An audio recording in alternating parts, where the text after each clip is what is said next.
മലപ്പുറം കോട്ടയ്ക്കലിൽ ഇപ്പോൾ ഒരു അപകടത്തിൻ്റെ വാർത്ത വരുന്നു. കാറ് വെള്ളക്കെട്ടിലേക്ക് മറിഞ്ഞ് ഒരു അപകടം ഉണ്ടായി.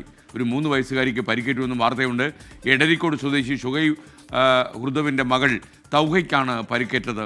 ആ അപകടത്തിൻ്റെ ദൃശ്യമാണ് പ്രേക്ഷകർ സ്ക്രീനിൽ കാണുന്നത്. സമീർ ബിൻ കരീം മലപ്പുറത്ത് നിന്ന് ചേരുന്നു. സമീർ, എപ്പോഴായിരുന്നു ഈ അപകടം? Good morning. എസ് കെ കഴിഞ്ഞ രാത്രിയിലാണ് കോട്ടക്കലിനടുത്ത് എടരിക്കോട് മമ്മാലിപ്പടിയിൽ വാഹനാപകടം ഉണ്ടാകുന്നത്. ദേശീയപാതയുടെ നിർമ്മാണ പ്രവർത്തികൾ ഒരു ഭാഗത്ത് നടക്കുന്നുണ്ട്.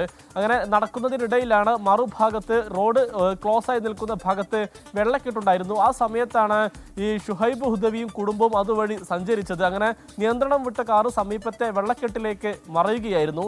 ഏറെ നേരത്തെ ശ്രമത്തിനൊടുവിൽ ഷുഹൈബ് ഹുദവി തന്നെയാണ് പുറത്തേക്ക് ഇറങ്ങി ആദ്യ ഭാര്യയെയും മക്കളെയും രക്ഷപ്പെടുത്തിയത്. അതിൽ ഏറ്റവും ഒടുവിലായാണ് തൗഹ എന്ന് പറയുന്ന 3 വയസ്സുകാരിയെ പുറത്തേക്ക് എടുക്കാൻ കഴിഞ്ഞിട്ടുള്ളത്. ഈ കുട്ടിക്കാണ് ഇപ്പോൾ സാരമായ പരിക്കേറ്റ് കോട്ടക്കലിലുള്ള ആശുപത്രിയിൽ ചികിത്സ തേടിയിരിക്കുന്നത്.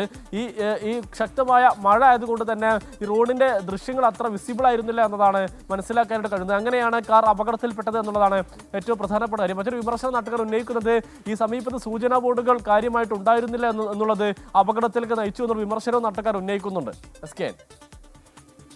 Thank you.